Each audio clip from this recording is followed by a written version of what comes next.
నమస్తే, నేను మీ దాసరి శివ. కమాన్పూర్ మాజీ జెడ్పీటీసీ పుట్టా మధు గారి ప్రెస్ మీట్లు ఎంత రిచ్గా ఉంటాయంటే, చివరికి ప్రెస్ మీట్లలో కూడా ఈ పుట్టా మధు అనేటువంటి వ్యక్తి ఒక కొత్తదనాన్ని, కమర్షియల్ కార్పొరేట్ విధానాన్ని ప్రవేశపెట్టిండు ప్రెస్ మీట్లలో కూడా. సహజంగా ప్రెస్ మీట్లు ప్రజలల్లో, ప్రజల పక్షాన, పార్టీ కార్యాలయాలలో లేదా నడి రోడ్డు మీద ఇట్లా ఉంటాయి ప్రెస్ మీట్లు. కానీ పుట్టా మధు గారు పెట్టేటువంటి ప్రెస్ మీట్ ఎట్లా ఉంటాయంటే, గెస్ట్ హౌస్లలో, లాడ్జులలో, ప్రజలకు దూరంగా 300 కిలోమీటర్ల దూరంలో.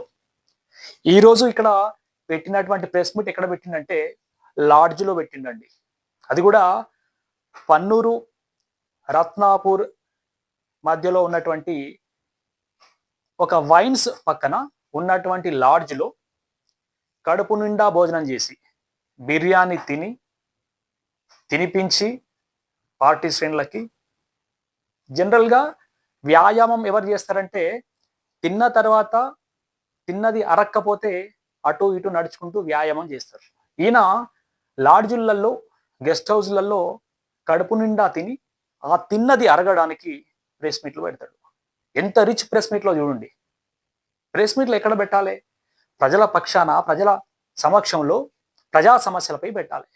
ఈయన లాడ్జులలో కూర్చుని ప్రెస్ మీట్లు పెట్టి ఏమంటాడంటే, నేను తెలంగాణ తల్లి విగ్రహం మంథని ప్రాంతంలో పెట్టడం కోసం నిర్విరామంగా కృషి చేస్తా, కష్టపడతా, ప్రాణాలైనా అర్పిస్తా. ఎవరికి అక్కడికి వచ్చింది మీ తెలంగాణ తల్లి?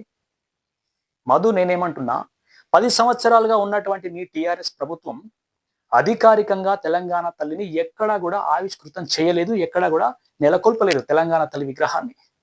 616 కోట్ల రూపాయలతో సచివాలయాన్ని కట్టినటువంటి మీ ముఖ్యమంత్రి ₹1,00,000 పెట్టి అక్కడ తెలంగాణ తల్లి విగ్రహం పెట్టలేకపోయిండు.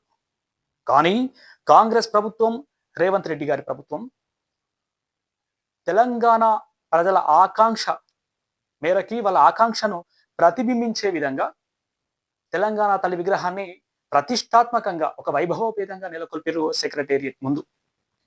ఆ తెలంగాణ తల్లి రూపాన్ని చూస్తే ఒక సగటు తెలంగాణ తల్లిని చూసినట్టుగా, తెలంగాణ తల్లి మహిళను చూసినట్టుగా, ఒక గ్రామంలో ఒక తల్లిని చూసినట్టుగా, ఒక అక్కను చూసినట్టుగా, ఒక అవ్వను చూసినట్టుగా మనకు కళ్ళకి ప్రతిబింబిస్తుంది, కళ్ళకి కనిపిస్తుంది.